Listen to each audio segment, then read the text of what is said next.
सेबी एक नया सर्कुलर यहाँ पे लेके आ रही है जिसका फ़ायदा सभी लोग को होगा। ब्रोकर को भी, इन्वेस्टर को भी, इवन सेबी को भी। सिक्योरिटी क्योंकि स्टॉक मार्केट की इससे बढ़ेगी। बहुत बढ़िया न्यूज़ है। पहले हमें देखने को मिला कि सेबी ने म्यूचुअल फंड्स को लेकर रेगुलेशन लाया कि ब्रोकर का पूल अकाउंट नहीं रहेगा, किसी भी तरीके का ब्रोकर, डिस्ट्रीब्यूटर या कोई भी थर्ड पार्टी पूल अकाउंट नहीं होगा। सीधा इन्वेस्टर के बैंक अकाउंट से पैसा निकलेगा और म्यूचुअल फंड के बैंक अकाउंट में पैसा जाएगा। बीच में से थर्ड पार्टी पुल अकाउंट्स को हटा दिया। इससे क्या हुई? सिक्योरिटी बढ़ी म्यूचुअल फंड्स के अंदर में। फंड्स का मिसयूज़ ख़त्म हो गया।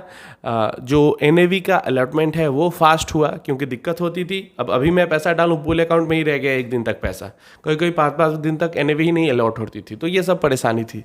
तो सेबी के इस डिसीजन से काफ़ी जो म्यूचुअल फंड इन्वेस्टर हैं उनको फ़ायदा हुआ और सिक्योरिटी भी बढ़ी, तो इन द एंड भरोसा बढ़ा मार्केट के अंदर में। दूसरा, सेबी ने एक इसी से रिलेटेड और रेगुलेशन लाया कि ब्रोकर के अकाउंट में जो इन्वेस्टर्स का लाखों लाखों करोड़ों रुपया पड़ा रहता था, अब वो पड़ा नहीं रहेगा। अगर इन्वेस्टर ट्रांजैक्शन कोई नहीं करता है उस पैसे से, तो 1 महीने के अंदर अंदर सारा पैसा जो ब्रोकर के अकाउंट में पड़ा हुआ है इन्वेस्टर का, उसको वापस इन्वेस्टर के बैंक अकाउंट में भेज देना है।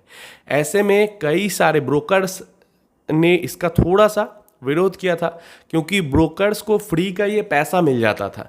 मान लो कोई अकाउंट में पैसा डालकर किसी की डेथ हो गई और पता ही नहीं है उसके घर वालों को कि ब्रोकर अकाउंट में पैसा पड़ा हुआ है ब्रोकर के अकाउंट में, या फिर कोई पैसा डाल के भूल भी जाते हैं कई सारे लोग, या फिर ट्रेड कोई करता है लेकिन वो पैसा ब्रोकर अकाउंट में रखा हुआ रहता है।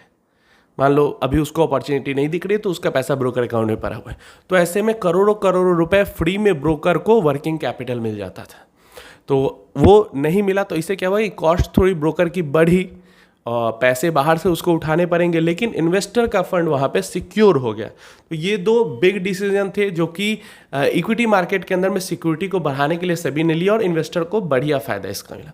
तीसरा जो डिसीजन अभी ये लागू नहीं हुआ है, अभी ये एक तरीके से ड्राफ्ट के फॉर्म में है और लोगों से राय मांगी है सेबी ने इसके बारे में। अब सेबी यहाँ पे क्या कह रही है कि हम चाहते हैं कि जो पूल अकाउंट है, पूल अकाउंट जैसे म्यूचुअल फंड में हुआ करता था, वैसे पूल अकाउंट यहाँ पे डायरेक्ट स्टॉक्स की बाइंग सेलिंग में भी होता है, जो कि ब्रोकर का पूल अकाउंट होता है।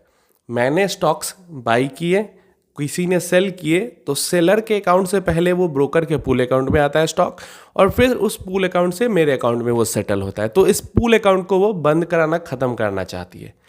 अब ऐसा पहले भी हो चुका है, 2001 के समय में कुछ टाइम के लिए लागू हुआ था, लेकिन लागू नहीं हो पाया, पूरी तरीके से ऑप्शनल करके इसको छोड़ दिया गया।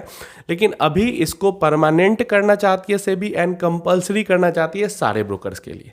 एंड ये जो स्टेप है, ये जो सर्कुलर है, इसका ब्रोकर्स की तरफ से मतलब पॉजिटिव इसको संकेत मिल रहे हैं। इवन ज़ुरेदा की तरफ से भी मिला है पॉजिटिव संकेत कि इससे फ़ायदा, विन विन सिचुएशन सबके लिए। सबसे पहले तो देखो, इंडिया की जो मार्केट है, इक्विटी मार्केट है, वो सिक्योर धीरे धीरे करके होती जा रही है और ये कदम के बाद और ज़्यादा सिक्योर हो जाएगी, क्योंकि कहीं ना कहीं पूल अकाउंट में जब है ब्रोकर के पास जितना भी शेयर उस टाइम पे पूल अकाउंट में है, उसका मिसयूज़ किया जा सकता है। तो ये कदम उठाने के बाद वो मिसयूज़ नहीं हो पाएगा। दूसरा, तो इससे क्या हुआ? सिक्योरिटी बढ़ी, इन्वेस्टर का भी फायदा, ब्रोकर का भी फायदा। दूसरा, ये जो पूल अकाउंट है इसको मेंटेन करने में खर्च लगता है, कॉस्ट लगता है, प्लस ये टेंशन वाला काम है उसको पूरा मेंटेन करना, पूरा सेटल करना सबको, तो कॉस्ट भी घटेगा और परेशानी झंझट वाला जो काम है वो भी घटेगा। इससे जो सेटलमेंट है वो और ज़्यादा फास्ट ट्रैक होगा। तो इन सब रीजन से जो ब्रोकर की तरफ से इसको पॉजिटिव संकेत मिल रहे हैं। अब इन्वेस्टर की तरफ से कैसे संकेत मिलते हैं, लोगों की क्या मेजॉरिटी में राय आती है इसको लेके, उसके बाद डिसाइड किया जाएगा कि इसको ड्राफ्ट को लागू करना है प्रॉपरली या नहीं करना है। अभी ये ड्राफ्ट पेपर के फॉर्म में है और सब कुछ सही रहा तो जल्दी ही ये रेगुलेशन की तरह लागू हो जाएगा। उसके बाद सारे ब्रोकर्स A to Z सारे ब्रोकर्स को पूल अकाउंट अपने खत्म करने पड़ेंगे एंड डायरेक्ट सेटलमेंट करना होगा शेयर का। प्लस यहाँ पे जो प्लेज वाले जो शेयर्स होते हैं, आपको पता है प्लेजिंग का ऑप्शन कई सारे ब्रोकर्स देते हैं, तो सेबी की तरफ से इसी सर्कुलर के अंदर ऐड किया गया है कि जो प्लेजिंग वाले स्टॉक्स होंगे उनके लिए ब्रोकर अलग से एक डीमैट अकाउंट ओपन करके रखेगा और उस डीमैट अकाउंट में सिर्फ प्लेजिंग वाले स्टॉक्स शेयर्स रहेंगे, उसके अलावा उस डीमैट अकाउंट से और कोई वर्क नहीं होगा। तो सेबी यहाँ अपनी तरफ से जितना ज़्यादा हो सके सिक्योर करने की कोशिश कर रही है स्टॉक मार्केट को, इक्विटी मार्केट को, हम जैसे इन्वेस्टर्स के लिए, रिटेल इन्वेस्टर्स के लिए। कभी कभी सेबी की बातों का गलत मतलब भी निकाल लिया जाता है मीडिया के द्वारा, इन्वेस्टर्स के द्वारा, जिस कारण से जैसे हमने म्यूचुअल फंड्स में देखा, गलत मतलब स्ट्रेस टेस्ट का निकालने का या फ्रंट बिल्डिंग का गलत मतलब निकालने का यही रीजन हुआ कि 1 महीने के लिए पूरा इन्फ्लो इधर से उधर हो गया था, लेकिन 1 महीने में लोगों को समझ में आ गया। तो यही चीज़ है, सेबी अपनी तरफ से डेफिनेटली पूरी कोशिश कर रही है।